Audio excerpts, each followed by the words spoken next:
right, so I think what I'm gonna do today is I'm gonna go ahead and get the torque tube put back together. I got all the parts from Tick Performance to do that, new bearings, new rubbers, everything.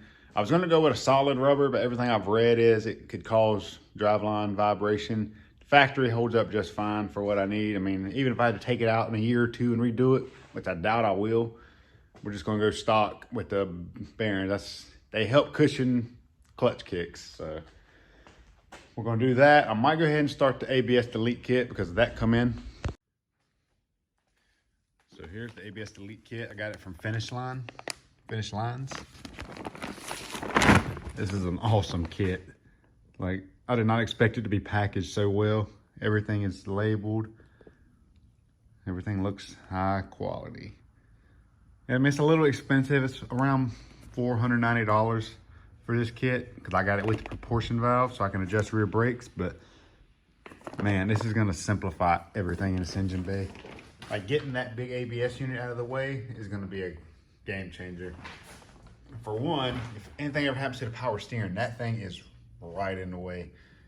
And getting that out of the way is gonna just simplify getting to the lines at the rack and just, I just love simplifying things.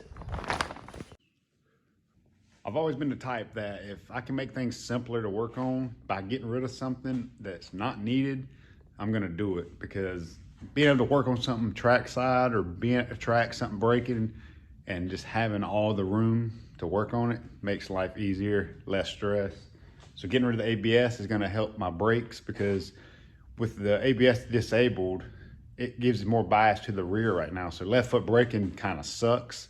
So doing it this way, I'll be able to adjust the bias front to rear, and that's gonna help a lot with that. And like I said, simplify engine bay room, because there's not a lot of room here. So we're gonna start on a torque tube, get the bearings pulled off, get the new ones on, and go from there. And if you didn't watch an earlier video of me taking this thing apart, this thing was destroyed. Rubbers come apart, front bearing shot. We'll go ahead and start by marking my shaft just so everything stays in line where it needs to be. So we have no, because this thing's balanced, so you don't want to throw that off.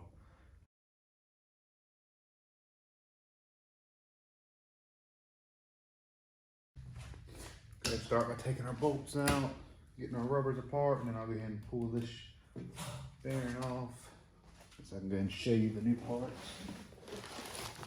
Tick Performance keeps all these parts in stock and at a really good price. So what we got is that when you order them from Tick, they say aftermarket rubbers because they're not like the genuine GM rubbers, but they're the same as the BMWs. They actually say made in Germany. So these, it's not like these are cheap rubbers. These are really good rubbers. So these are going to be perfect for what we need. And I got a 10mm kit. And I figured while I was on the website, I went ahead and grabbed a set of shims so I can set my air gap on the slave cylinder when we do the transmission. They make these shims so you can space your slave cylinder out. I went anything from really, really thick, which you would probably hardly ever need, but just having these on the shelf in case, because you don't want to go to put a transmission in, and a lot of people don't even set their air gap, but it's good to set. And if you say you need a thin shim to get your slave a little closer, then if you don't have one of these, then you're gonna be waiting to order one. So I bought this just to keep on the shelf. And then this, they sell these, they make these. They're a metal lineup tool. This is just like a regular output shaft, just like that. And instead of using the cheap plastic lineup tool, like with something like a Corvette where you're trying to shove a torque tube, diff, trans all in at one time, you know, you don't want your plastic to have you off in your pilot bearing just a little bit. So this right here is gonna like line it up dead perfect. So I mean, this was like 35 bucks, I think. It's well worth the money. And then we got our bearings. 3 in total. So I'm gonna go ahead and start knocking this stuff apart. Man, these bolts are super tight. I got that blue Loctite, so I'm probably gonna take a torch and just kind of heat these up to get the Loctite melt. Better get them out. But man, look at this rubber. I think it's so bad. I suggest if you take these out, have a good quality, like hardened snap-on T50, because they are tight. But look how bad that old rubber is compared to the new. Like, it wouldn't have been long and this thing would have been destroyed. So I'm gonna try to go ahead and get those out. Like I said, torching these helps. Just heat them just a little bit and it gets the Loctite where you can deal with them. But now I need to get this bearing off.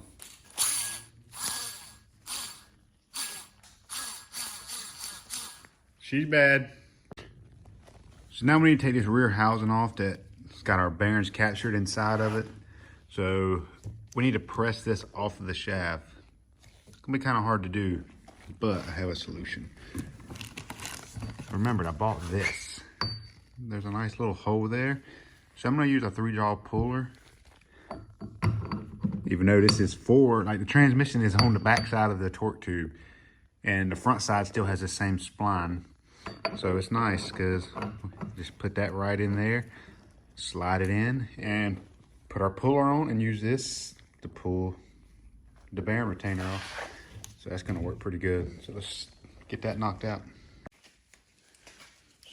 Start by getting this snap ring off.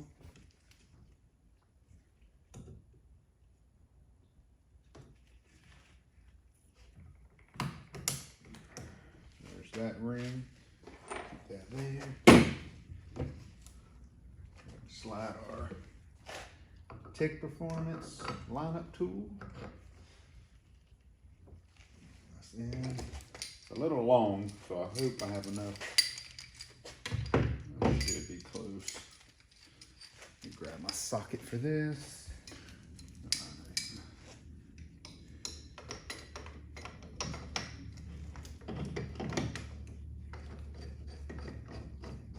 Oh yeah, she worked really good. We've had to find out today.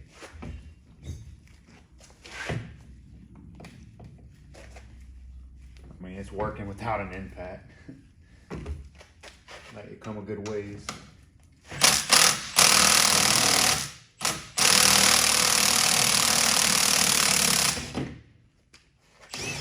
Man, buying that Tech input lineup tool for your clutch was well worth the money. And I haven't even used it what it's intended for. That was awesome. Perfect. Now I can get to all of this and see, these back bearings seem pretty good. There's like no noise. Still getting changed. Now that one's got some noise. A little bit of play. So I guess I'm gonna use the same setup to pull this bearing. Get this snap ring off.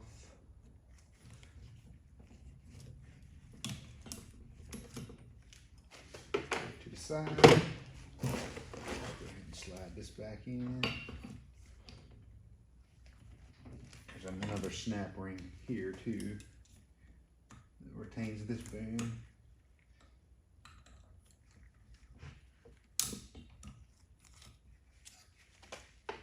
So 3 in total. Let's see if it's got enough reach. It's super close.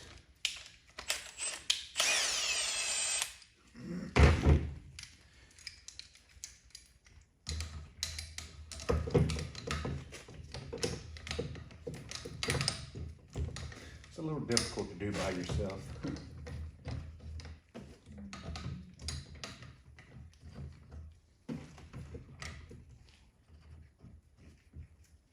I think we can do it.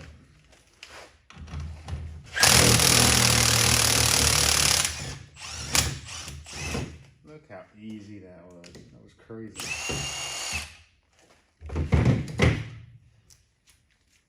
Yeah, bearing shot. Man, this tool is the move. Man, it's So now I just need to press this one out, another snap ring. The GM went crazy with their snap rings on this. All right, so swap the tool around.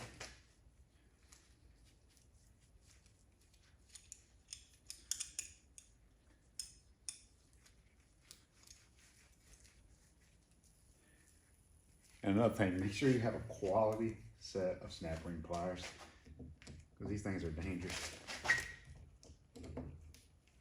As you see, I'm not wearing safety glasses. Let me squint a little bit.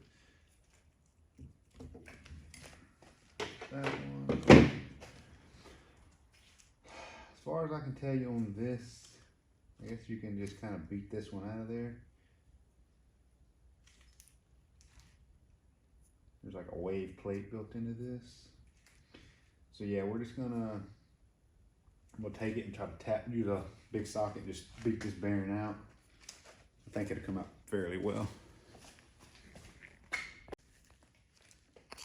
So I just took a 32 millimeter. I'm gonna set it down in there, kind of on the center of the race. And it should come out pretty good.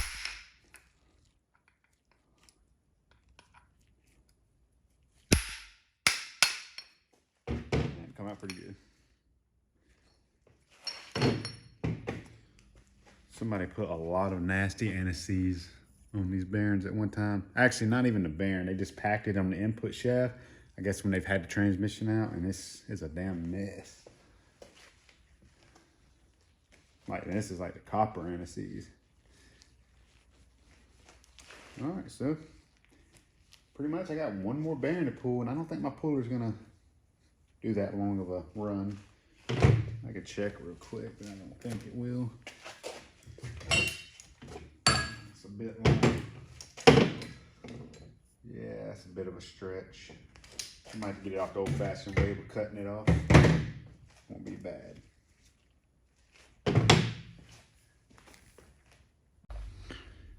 All right, so we're back together with our front input shaft. New bearing is pressed on, and I like to use the old race. Pretty much drop on there and push it on. That way you don't mess up your outer race here. So I just always take the old bearing, drop it on, push it on, and we're back together. Snap rings on. Now I'm gonna go ahead and press the new bearing into this thing. Get our new bearing on this shaft. Get our rubber change before we do that. And get the torque tube slid back together. So unfortunately, Tick put one of the wrong bearings in. This bearing's too big for what I have. I needed two of them this size, because this one and that one, the one that goes on here and in here, are the same size. So I have one of these, and this one's just too big for anything I got. As you can see, way too big. So I'm about to contact them and get them to send me out one more of these. Even though one of these, I mean, these feel fine. I'm here, I'm gonna do new ones. So I'm gonna go ahead and get the rubber couplers on and get it ready to be put back together, but I gotta get another one of those coming. Yeah, another thing to note when you're doing these, a lot of people don't realize it, but there's arrows. So the arrow's pointing towards the flange, and that one's pointing towards the other shaft, towards the shaft. So you gotta make sure you line those up right. And then the bolts torque to 66 foot-pounds. Make sure you use blue Loctite on them. It's very critical you get your bolts tight. Use plenty of Loctite. Don't be cheap with your Loctite. And it's so important to get these tight. You don't want to clamp this thing in the vise. This is very critical. It's balanced, and you don't want to mess that up.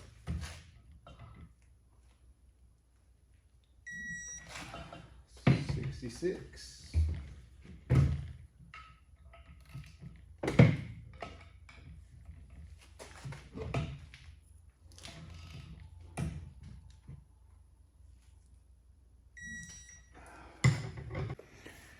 Well, I got everything cleaned up here. I'm gonna wait on that bearing to come in, because I was planning on reusing one, but I didn't like it. I mean, I paid for new bearings, I might as well use them. So I'm gonna start removing ABS. We probably won't finish the full ABS delete today, but I am gonna get all this mess out from under the hood. I'm gonna start getting the radiator out, because we're going aluminum radiator. And I'm thinking about getting rid of the AC. I'm not sure. I want to do something different with this area because, I don't know. My AC condenser is bent up, radiator's destroyed. Look how much grass has gotten in between. Which I never had any issues with running hot, ever. So, I'm gonna get that cleaned up, get all this mess out of here. I'm gonna be doing a different intake because the one I had broke. So let's start by getting this stuff out of the way.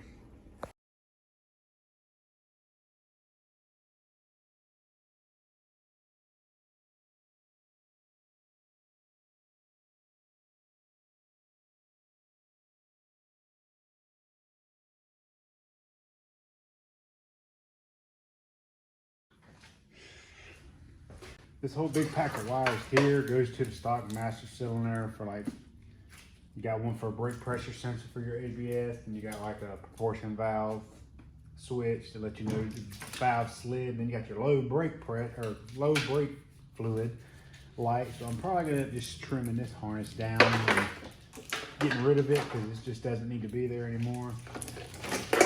And these factory ground connections are terrible for getting corrosion in them.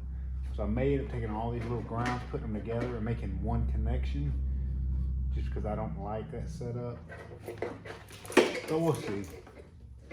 So now I'm gonna go ahead and start taking some lines loose, getting the factory proportion valve out of the way, get the ABS module going, and yeah, start kind of mapping out where we're gonna lay everything.